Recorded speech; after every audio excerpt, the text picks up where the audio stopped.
Now, it's also clearly outlined in those documents exactly where those funds came from, because he himself admitted to the IRS investigating agent, Kevin Moss, that on several occasions he had paid money belonging to Abiodun Agbele and Muiz Akonde into his accounts before he then did an about face and claimed that he didn't know them. The movie don dey tough. The movie don dey tough. Una think say this election na joke. See, after 1960 independence of Nigeria, then of course the survivor from the Nigerian Civil War, the 2023 election will be the next most important major landmark in the history of this country. Go ahead to Dynamic Talker. You are seeing revelations. You are seeing issues. You are seeing issue-based conversation. For the first time, the two political parties that have held sway as the biggest in this country, they have been silenced. A third force has emerged. We were talking about this a few weeks ago. David Hundeyin, the investigative journalist that has dragged Bola Ahmed Tinubu and the whole APC to a stroke, is out on national TV. He's not faceless. Not be like Boko Haram a bandit. He's not faceless. He's out. First, he has challenged Keyamo to an open TV debate. Say any station of your choice, come talk about this drug matter. Keyamo don't run. Like principal, like people. If presidential candidate run for debate, Keyamo, where they speak English, they form SN, if they run from small journalists. Now the guy has come up on TV to share quality details. I will allow you watch the video. I don't want to talk. You are going to watch the video. First, be aware that there is a lawyer now who is in Abuja that has filed a criminal case against Bola Ahmed Tinubu for INEC to disqualify him. If it happen, that's the end. INEC disqualify him. Everything Tinubu submitted is false against the electoral law. That he has submitted false documents in his anything he has done. Go reach where he work, go reach his school. Is there anything that is true about Tinubu? Even his name is fake. Oh yeah, watch the video. As you are watching this video, please share this video. Let it go viral. Let everybody know that this is the character that they are selling to us. God forbid bad thing. God forbid bad thing. Watch this video, share it, make your comment, and let it go viral. Bola Ahmed Tinubu was involved in heroin trafficking. For a fact, it's stated clearly in the documents that the investigating agents in the US who came from the IRS and the FBI stated that they had probable cause to believe that over $1.4 million of funds found in his accounts were the proceeds of heroin trafficking. The drug traffickers who were responsible for generating these funds were also named. And if you read those documents, he acknowledged his relationship to those drug traffickers who went by the name of Abiodun Agbele and Muiz Akonde. In addition to having a close relationship with those people and being on the board of a company called Compass Finance and Investment Company with both of them. In fact, his wife also had a joint bank account with Muiz Akonde's wife, and the address he opened one of the accounts in question was the same address that Muiz Akonde, who was the drug kingpin, used as his drop-off point for heroin in Chicago. And perhaps most significantly of all, by his own admission in these documents, at the time all of this was going on, he was a treasurer at Mobile with a fixed monthly income of $2,400. And by his own admission, he had no other source of income. So somebody with $2,400 of monthly income, which comes to about $28,800 annually, had about $1.4 million in the bank, which on its own is bad enough. Now, it's also clearly outlined in those documents exactly where those funds came from, because he himself admitted to the IRS investigating agent, Kevin Moss, that on several occasions he had paid money belonging to Abiodun Agbele and Muiz Akonde into his accounts before he then did an about face and claimed that he didn't know them. All these things are in the documents. What isn't included in the document, but which I was able to dig up on my own, was that just less than 10 days after having a conversation with Special Agent Moss in 1992, when this case was being investigated, he started spending significant sums of money to purchase real estate in the US. Bear in mind that at this time, his accounts were getting frozen, right, left, and center, and he chose that time to start purchasing real estate, which obviously raises the question that, was he trying to hide money from the investigators by parking it in real estate? So again, for anyone who hasn't read the documents, it's difficult to sort of summarize 51 pages in a few minutes. So I'd sort of recommend that everyone should really take time out to read these documents. I consider that to be a sort of like basic requirement for citizenship at this point, for being a good citizen, that somebody who wants to be your president, who has this sort of antecedents, and it's in the public domain, it's publicly available now, people should read this thing and not just sort of go off of what some people have said about it. You don't have to take my word for it, or Festus Keyamo's word, or anybody's word, right? These things are written in English. So people should just honestly read this document and then reach their own conclusions about the type of personality who is aiming to become president next year. Okay, so David, let's put some arguments from their camp forward, and I want you to, dissect it. Yesterday, FFK, Femi Fani-Kayode, was speaking, and he said the deductions was because of, taxation issue, and that they even returned $1 million to Tinubu. Can you put your clarity on that for us? Okay, so first of all, Femi Fani-Kayode, or preferably Bola Tinubu himself, would have to explain how an accountant on a fixed annual income of $28,800 came to have over $1.4 million in his account, because the math simply don't add up, right? The story he has told in public before is that, he used to be a consultant working at Deloitte, and that he was working on an engagement at Saudi Aramco, and they paid him this fantastic bonus of $850,000 which is obviously a lie, because you do not get paid that kind of money in consultancy work. Anyone who has worked in consultancy work would know that. I have worked in consultancy work. You don't make that kind of money, even if you are a partner, even an equity partner doesn't make that kind of money. But then, just to confirm this, we took the extraordinary step of hiring a private investigator in Chicago who retained a law firm that actually subpoenaed Deloitte LLP. That, okay, please provide records of this person. We want to see proof of this guy's employment and his staff payment details to corroborate the story. And as you saw yesterday, I put out the response that we got. Deloitte basically said, we do not know this guy. That has never worked for us before.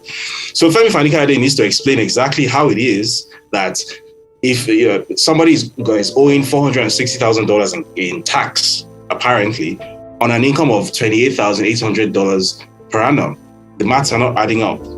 Secondly, it's also stated very clearly in the documents what the seizure was for. It stated clearly that this is with relation to seizure of the proceeds of narcotics trafficking. It's written in black and white. So I don't really understand why people come to national TV to just sort of tell these really pernicious lies, because it doesn't really take 5 minutes to see. It's on the first page of the document, actually. So maybe Femi Fani-Kayode hasn't read the documents, or maybe he's banking on everyone not reading the documents, and that's why he thinks he can get away with telling those kinds of lies on national TV.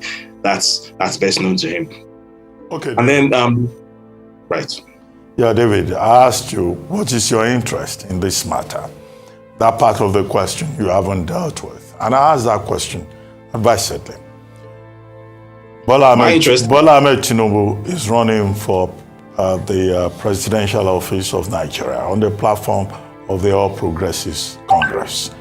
Now, all of this in the public domain, your essay, your report, your investigative report in the West Africa Weekly, which was where I read it, we seem to suggest that under Section 137, this is not a fit and proper person to be president of Nigeria. The PDP, the People's Democratic Party, tried to take advantage of this over the weekend, and they said, no, this person, $460,000 forfeiture and all that. Okay, lawyers have raised the issue about criminal forfeiture, civil forfeiture, but the issue is that it's a hybrid, pointing in just one direction. But what is your interest, considering the fact that all of these issues that you have reported transpired in another jurisdiction may not have any effect whatsoever here in Nigeria, because it's not something emanating from our courts? Are you aware of anybody within the Nigerian jurisdiction taking this up as an issue? So with regard to the drug trafficking in itself, you're right about that, in that it didn't take place in a Nigerian jurisdiction. So as a legal issue, strictly speaking, in Nigeria, it's non-existent because it took place in the US. So on the basis of that, it's going to be very difficult to make this a legal issue. However, there are ancillary issues which I know for a fact are being taken up now. Probably either later today or before the end of the week, this is going to emerge. So I guess I have the privilege of breaking this on national TV. I happen to know for a fact that a lawyer who is based in the FCT is actually taking up some of these issues independently. He has filed a criminal complaint, which should have been actually served on Bola Tinubu yesterday. If it wasn't served yesterday, it should be served today. And these issues are with regard to the fact that he has essentially committed perjury on his INEC EC9 declaration. So some of the documents submitted were falsified. Some of the claims he made, such as having claimed to have been employed at Deloitte LLP, are manifestly false. We've gone to the extraordinary extent of obtaining subpoenas for his purported former workplaces, his former schools, Richard J. Daley College, Chicago State University, and there are all sorts of discrepancies, right? And this person has submitted falsified documents to INEC, and those are on his INEC 9 declaration. So this issue is actually being taken up by this lawyer. Actually, I'm going to name the lawyer. His name is Mike Enahoreba. So this action should have been served yesterday, but if it wasn't served yesterday, it's going to be served today. So I know for a fact that this is being taken up. Now, I don't know whether any political parties in Nigeria are actually taking this up, or whether, as you said, some of them are just trying to sort of jump on the bandwagon and take advantage of it. But I know that independent people who are lawyers and who are active in the civil society space are actually taking this up. And on a personal level, my own interest in this issue is that, first of all, as a journalist, I think I would not be doing my job if I'm aware that this, which could possibly be the biggest scandal in Nigeria's history, that someone who used to be part of a drug ring is in the running to become Nigeria's president. And that were to happen, and I was to know of it, and I wasn't to do my job, because this isn't a case of, somebody was involved in, contract fraud, they stole money, embezzlement. That's the usual thing we see in Nigeria. It's almost not a surprise. This is a whole new level, and especially being that so many of us now live in a diaspora, and on a day-to-day basis, we have to deal with the reality of being guilty by association. Once the word Nigeria is mentioned, it's difficult to describe the amount of damage it will do to us if such a person were to become president, and then the world were to start to view us through those eyes that, okay, these people come from a proper narco state in a way that not even Colombia during the days of Pablo Escobar managed. That would be disastrous on the level that, we're already like global pariahs. There's a visa ban for Nigerians in the UAE, and the UAE takes in everybody. Right, but there's a visa ban specifically for Nigerians.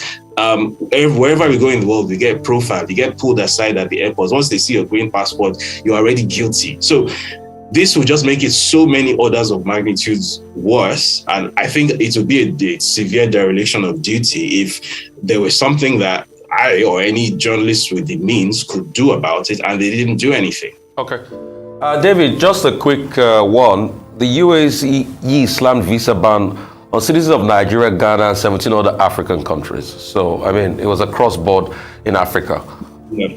Okay, so one of the other things I'd like to ask is, because you said you wanted an open context and debate, but since we can't put two of you together in the room, these are some of the points he made on the interview he had on television. He said the things that were written, the depositions were just mere presumptions. I want you to talk through that for me. So again, I feel as if the reason people are able to say these things is because they expect that Nigerians will not have the sort of discipline to sit down and actually read these documents. First of all, let me just state that the conviction rate for federal cases in the US is something like 95%. It's between 95 and 97%. So the US is not a place where the federal authorities build a case against you on presumption. That's not how it works, right? In fact, the only reason that the conviction rate isn't even higher than that is because a lot of people choose not to even go to trial. They choose settlement or they choose plea bargains or whatever. If the US authorities present an indictment against you, it's as good as you being guilty. So let's be clear about that first of all.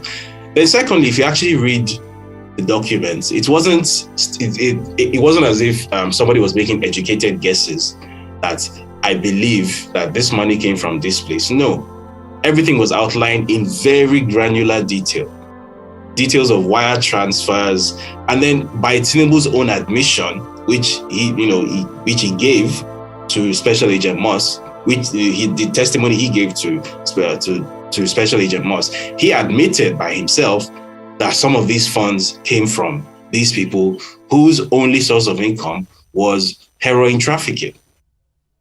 So I feel as if the reason people like Festus Keyamo have been able to sort of get away with telling those kinds of lies in the public domain is that most Nigerians simply haven't read this document. And I cannot stress this enough, that reading is like gaining your freedom, right? You don't have to be a lawyer to be able to just read something in English and understand what it means. People like Keyamo expect you to not do that. They expect you to lack the mental discipline and rigor required to do that. But I promise it's not that difficult.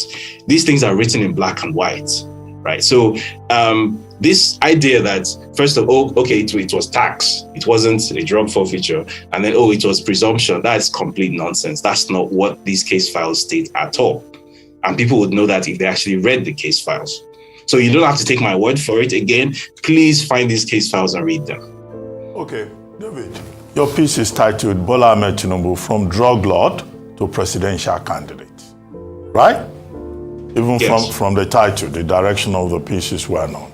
And you started it by saying the 1990s were crazy. And you ended by saying the 1990s were crazy, but the 2020s are even crazier, okay? Yes. Am I correct? Right? Yes. Evidence that I've read the piece. But, with those statements, all of this, to what effect? Because even with the way you started the piece, the way you ended it, it's obvious that you don't even believe that this will have any effect.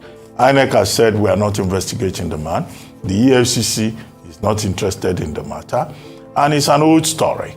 It came up when he became governor in Lagos State, when he got his second term. So there are people who say, well, this is familiar story. If you go into politics, be prepared to hear the story of how your father impregnated your mother.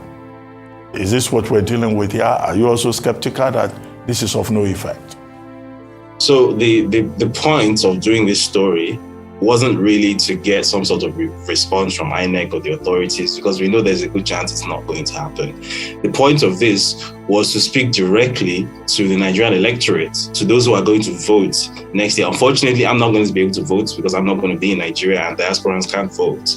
But for those who are going to be able to vote, that they should be suitably informed about this character who wants to be their president, because coming from the situation we are coming from in 2015, the accepted narrative now is that people didn't know. I still beg to disagree, but the accepted narrative now is that people didn't know. People didn't have information. People didn't know the kinds of people they were dealing with at the time.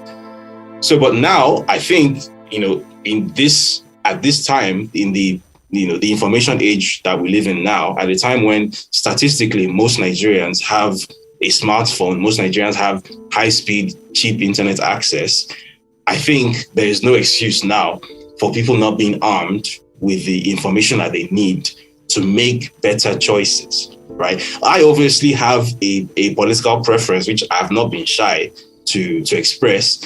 But the point of this isn't even to campaign for a particular candidate, but it's to say that, look, whatever choice you are going to make is okay. But this one thing, there has to be a red line somewhere. There has to be a line that you can't cross, that, okay, I can deal with certain levels of baggage, but this person or this level of baggage is too much for me. This is far too much of it. Like, this person is not fit to be my president. This is not mere controversy. This is not mere political gimmickry and gamesmanship. This is an actual existential threat to me as a citizen. So that was the purpose of doing this story, to speak directly to Nigerian voters that, look, now you have this information put in front of you. It's up to you to decide what to do with it. And that, incidentally, was also why I chose to make the decision to do this story in visual format as well. Even though that, it's very expensive and it's very time consuming. And obviously I found my own work myself, so it's not an easy thing to do. But I just feel like, look, let it be on record that this information was out there. So whatever choices that Nigerians make in February next year, there will be no excuse like there was in 2015. Okay, so I mean, you talked about the fact that you have political affiliation. Some people will probably ask, is it because of your political affiliation? What's the case? That's number one. Secondly, the name of the former IGP Tafa Balogun was mentioned in all of this trail, and I want you to explain that angle, for us. The fact that, okay, this was pushed in the early 2000s, Tafa Balogun responded, something happened. Explain all of that angle to us. Okay, so first of all, the political preference. So the candidates whose name I'm not going to mention here because this isn't about him. I've spoken to him once, literally one time. And that was it. And it was literally him getting in touch with me to say, oh, thanks for the support. And that was it. I wish there was more of a relationship there, but there just isn't. And obviously for ethical purposes, there really can't be, because obviously based on the experiences we had from 2015, we've seen what happens when you sort of cross the line from being a journalist and to being an out and out political activist, and how that can destroy your career and make you lose credibility. I'm not trying to do that to myself. So I've also been careful to sort of maintain that firewall. So this isn't really about trying to project any particular candidate, even though I do have my preference, which obviously you well know. Now, the second point that you mentioned, which was the purported document originating from the US consulate, which was addressed to Tafa Balogun in 2003. I think this is probably one of the more important points in this conversation, because it illustrates the extent to which people are clever by half. Now, what was requested, the information that was requested from the US consulate at the time was that, has Bola Ahmed Tinubu been convicted of criminal activity in the US? Is there a record of a criminal conviction for Bola Ahmed Tinubu in the US? So obviously the response that came back was, no, there's no record of a criminal conviction for Bola Ahmed Tinubu in the US. So think of it as, I bought a car from a car dealer, right? Now, let's say the car I bought was a Honda Accord. Now, you go send a letter to the car dealer to ask the car dealer, did David Hundeyin buy a Mercedes-Benz from you? And then the car dealer responds, David Hundeyin didn't buy a Mercedes-Benz from me. And then you now take that to town and say, this is evidence that David Hundeyin didn't buy a car from that car dealer. That's what this is. Because the question is not, is there a criminal conviction? The question is, was there criminal activity that was linked credibly to Bola Ahmed Tinubu in the US? Is there some sort of indictment? And yes, there is. Whether you call it a civil indictment, whether you call it a criminal indictment, there was some sort of criminal activity that was linked to this character in the US. Okay, let me also further that, oh, sorry, Dr. Bati. No, go ahead. Okay, let me further that by quickly asking. So the US Embassy coming to say that the records were clean, didn't they check their records on ground to see probably all of this that you have pointed out and that was also in circulation? Was that the case? Yes, but they obviously have seen it. But as I said, the specific information that was asked of them was, is there a criminal conviction? So they are not going to say, no, there's no criminal conviction, but there is this. No, they're just going to give you exactly what you asked for. Now, if you had widened the scope of your query, you'd have gotten the information that you've asked for. So the people who sent that query to them knew exactly what they were doing. Okay, David, quickly, before we wrap this up. One, I think it's important that we're not asking you to vote on international television, since, you are in the diaspora. But it's important for you to explain to us who that your preferred candidate is. Because, in all of this, context is important. And we're in the season of propaganda, and propaganda can be selective. If you really have a candidate, I think you should be courageous enough to say, this is my candidate. This is the person that I support. Otherwise, after this interview, you will see all kinds of things being promoted by social media bandits. That's number one. Number two, you are known. You have a reputation as an investigative journalist. So you have done this with regard to Bola Ahmed Tinubu. You say the people have the right to know. Okay, people in the information space will understand that. People really have the right to know. But are you going to do the same investigation with other presidential candidates? Because people will say, oh, some of these other presidential candidates too have their own excessive baggage. Are you also pursuing the people's right to know? Investigate, say, for instance, Atiku Abubakar. Investigate, say, for instance, Kwankwaso. Investigate, say, for instance, Peter Obi. As briefly as possible. So first of all, my choice of candidate, which I have never made any sort of secret of, is Peter Obi of the Labour Party. So that's for starters. And I owe no apologies for that. The second question, which you referenced, that am I planning to do similar work on other candidates? Well, the thing is, other candidates don't have, some other candidates do have some level of scandal surrounding them, but no other candidate has anything approaching this level of scandal, right? So, and I think I referenced this earlier in the conversation when I said that it's not the usual thing of, this one did a contract scam, this one sold assets at undervalued prices to his cronies, this one embezzled state funds. Those are corruption issues, and they are serious, and they should be taken seriously. But this is a whole new level, which is why I thought that this deserved priority. So am I going to do similar work on other candidates? Well, yes and no. Yes, to the extent that they do have, whatever it is that they have that the public needs to know, but also no in the sense that if they don't have a history of drug trafficking, international drug trafficking, then there's no way I can do a story about their involvement in international drug trafficking. I can't make it up. So if people are expecting there to be equivalency, unfortunately, there might not be. And that's not my fault. That's Bola Tinubu's fault.